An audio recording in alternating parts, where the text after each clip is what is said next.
नमस्कार. महाराष्ट्र ब्रेकिंग मध्ये आपल्या सर्वांचं स्वागत. ठाणे जिल्ह्यातील डोंबिवली शहरात एक ब्लास्ट झाला.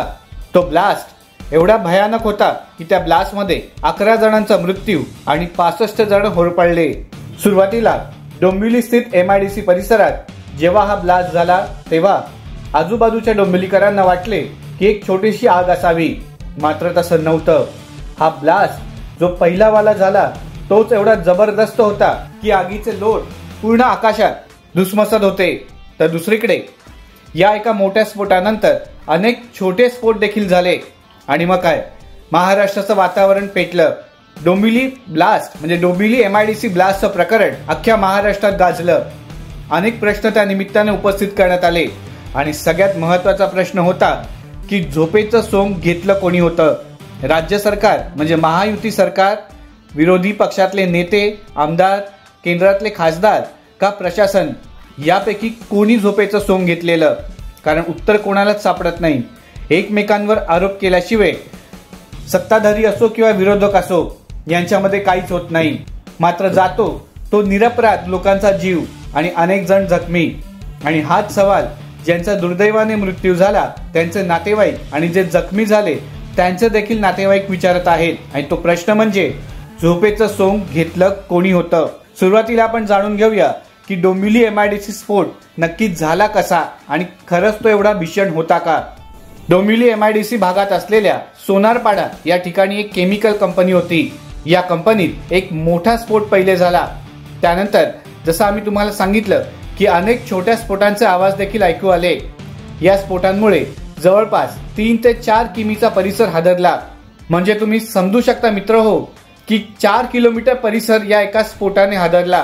किती भीषणावह हा स्फोट होता आणि ज्यांचा मृत्यू झाला त्यांना कशा प्रकारे दुर्दैवी मृत्यू आला आणि जे जखमी झाले त्यांना देखील अनंत यातना सहन कराव्या लागल्या.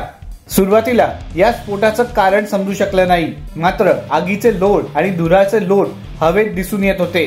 जवळपास जसं आम्ही तुम्हाला आधी सांगितलं महाराष्ट्र ब्रेकिंगच्या माध्यमातून 11 जणांचा मृत्यू आणि 65 जण जखमी झाले होते. MIDC डोंबिवली MIDC फेज 2 मधील अंबर केमिकल या कंपनीत खरं तर हा मोठा स्फोट झाला. जवळपास या कंपनीत 5 ते 6 हजार लोक जखमी झाल्याची भीती व्यक्त होत आहे. किंबहुना जेव्हा ब्लास्ट झाला तेव्हा ही भीती व्यक्त केली गेली. आणि धक्कादायक म्हणजे या ब्लास्टच्या अनेक दिवसानंतर मृतदेह काढण्याचं काम आणि जे कामगार जखमी झाले त्यांना काढण्याचं काम देखील चालू होतं.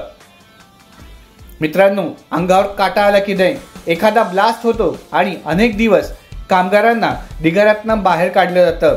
काय भयावह ती परिस्थिती आणि तो भीषण प्रसंग असेल. काय अवस्था त्या नातेवाईकांची झाली असेल ज्यांना वाटलं की त्यांच्या घरातला मुलगा, मुलगी, पुरुष, महिला कामासाठी एका फॅक्टरीत जाते आणि ब्लास्ट मध्ये अक्षरशः बेचिराख होऊन दुर्दैवाने भयानक अवस्थेत ते जखमी होतात. तर काहींचा मृत्यू देखील झाला. यावेळी जसा ब्लास्ट झाला तसं डोंबिवली अग्निशामक दलाचे बंब घटनास्थळी दाखल झाले होते. मात्र तोपर्यंत खरं तर अनेक जणांचा जीव गेला. आगीवर नियंत्रण मिळवलं खरं, पण उशीर नक्कीच झाला. तुम्ही या स्फोटाला समजू शकता की हा स्फोट एवढा मोठा होता आणि एवढा जबरदस्त होता की आजूबाजूच्या इमारतींच्या व रस्त्यावर लावलेल्या गाड्यांच्या काचा फुटल्या. MIDC साईबाबा मंदिर मागे कंपनीत खरं तर बॉयलरचा स्फोट झाला आणि आजूबाजूच्या परिसरामध्ये हवेतून राख पडत आहेत. मित्रांनो, तुम्ही खरं ऐकलं की बॉयलरचा स्फोट झाला आणि हा बॉयलर या अंबर केमिकल्स मध्ये खूप मोठं एक कांडा आहे. कारण असंही म्हटलं जातं की बॉयलरच अनधिकृतपणे अंबर केमिकल्स मध्ये इन्स्टॉल केला गेलाय आणि हाच बॉयलर या 11 जणांच्या जीवावर बेतला तर अनेकांना जखमी देखील करून गेला. जसा हा ब्लास्ट झाला त्यामध्ये मोठे लोखंडी कणही उडाले, राख वाहनांवर पडत होती, तसेच स्फोटांचे देखील अजून आवाज येत होते. त्यामुळे MIDC निवासी भागातील रहिवाशांमध्ये भीतीचं वातावरण त्यामुळे निर्माण झालं आणि ते अगदी स्वाभाविक होतं. कोणीही घाबरणार, कारण सगळेच जण माणसं आहेत. जसा हा स्फोट झाला तशा आजूबाजूच्या इमारतींमधील घरांच्या काचा फुटल्या तर काही पादचारी राखेने माखले गेले. काही कुटुंब म्हणजे MIDC परिसरात राहणारे कुटुंब आपल्या लहान मुलांसह रस्त्याने चालत होती. यावेळी स्फोट झाल्याने मुले घाबरून मोठ्याने रडू लागली. चालत असताना वरून राखेचा वर्षा होऊ लागल्याने पादचारी वाहन चालक देखील घाबरले.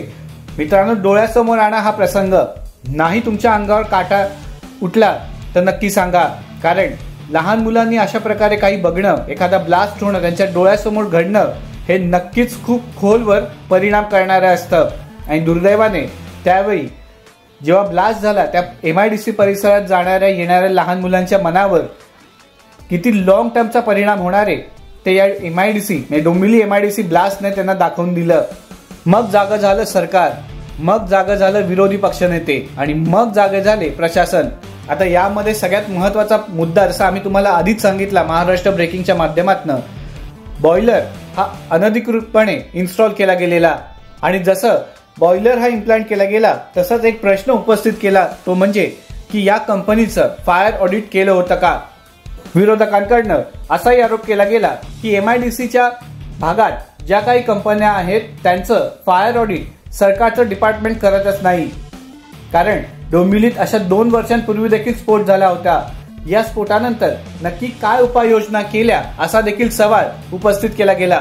जसं आम्ही तुम्हाला सांगितलं की विरोधी आणि एकंदरीतच राजकारणी लोक झोपेतून उठली आणि मग काय प्रश्नांची सरबत्ती करण्यास सुरुवात झाली. त्याच्यामध्ये अजून एक प्रश्न आला की MIDCने किती कंपन्यांचं फायर ऑडिट केलं आहे. मग काय पुढचा प्रश्न, यांची श्वेतपत्रिका काढणार का, म्हणजेच MIDC स्थित असणाऱ्या कंपन्यांचं फायर ऑडिटचं श्वेतपत्रिका काढणार का. मग झाले घमासान, सत्ताधारी विरुद्ध विरोधी पक्षातले नेते, आमदार आणि माजी मंत्री. मात्र एक गोष्ट आपल्याला प्रकर्षाने जाणवते की जेव्हा कुठे अशी एखादी घटना घडते त्यानंतर आमच्या महाराष्ट्रातले सत्ताधारी असतील किंवा विरोधक असतील हे जागे होतात.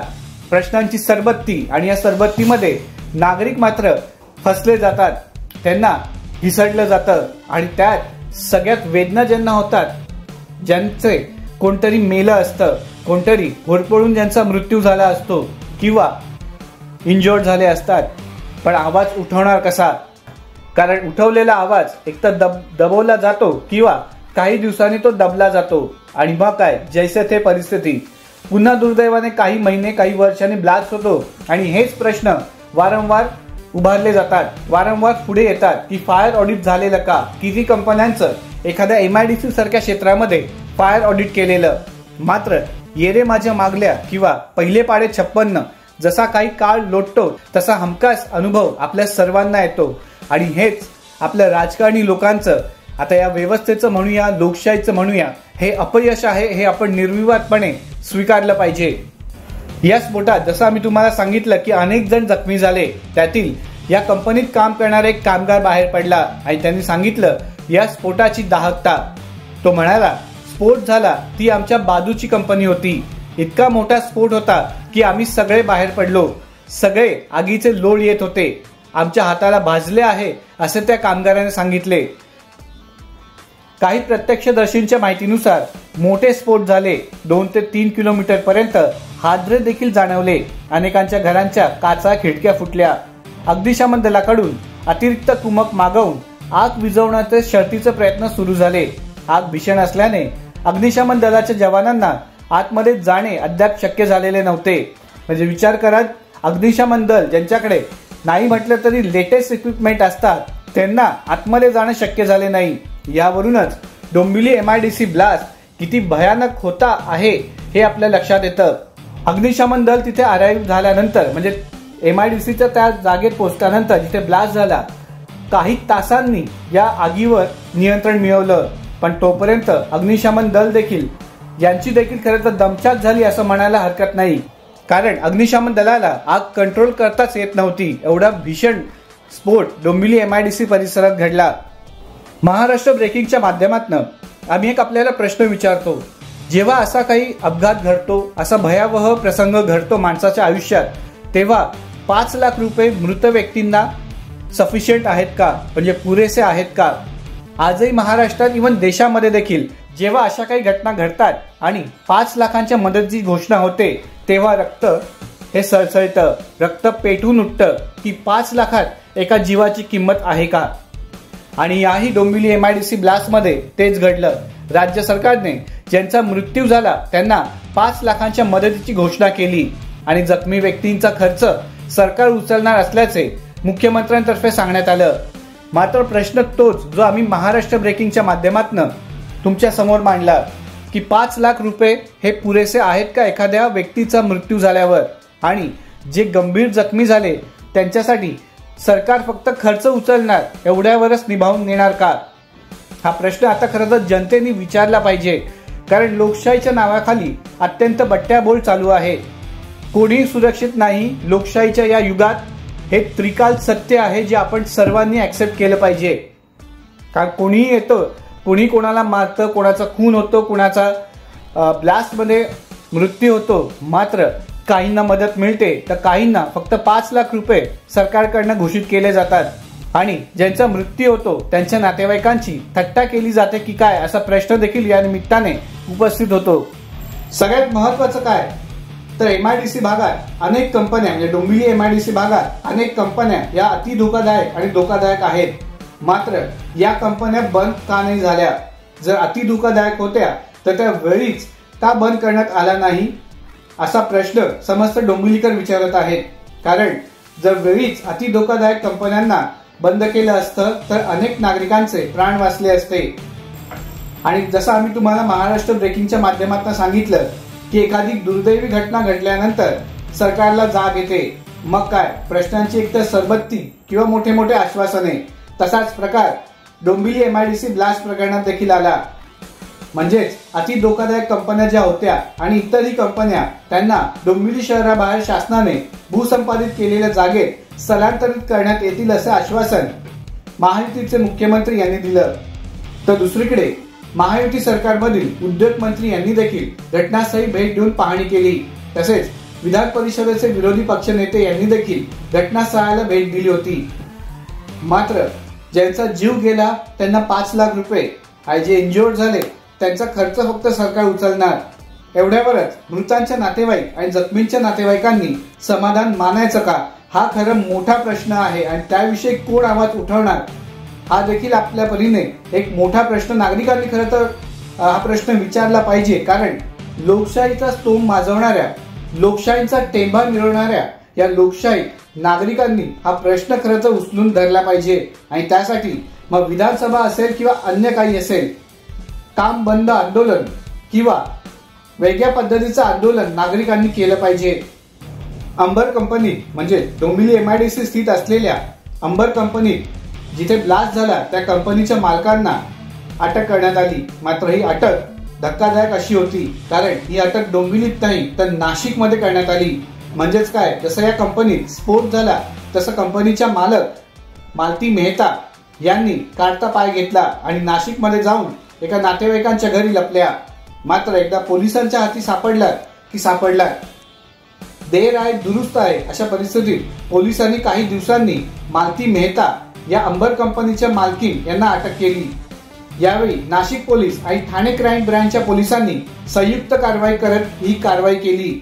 महाराष्ट्र ब्रेकिंगच्या माध्यमातून आम्ही देखील मृत मजूर यांना श्रद्धांजली वाहतो. तसेच सरकारला हे निवेदन करतो आणि विनंती देखील करतो की ज्यांचा मृत्यू झाला त्यांना 5 नाही निदान 15 लाख रुपये तरी द्या, आणि जे जखमी झाले त्यांना 5 लाख रुपये द्या. फुल ना फुलाची पाकळी असं जसं म्हणतो आपण, त्याप्रमाणे निदान काहीतरी दिल्यासारखं, काहीतरी मदत केल्यासारखं या जखमींना ज्यांचा मृत्यू झाला त्यांच्या नातेवाईकांना वाटेल. तर नागरिक हो, तुम्ही देखील महाराष्ट्र ब्रेकिंगच्या या मागणीशी सहमत आहात का? असेल तर आमच्या बरोबर नक्कीच जोडा. धन्यवाद.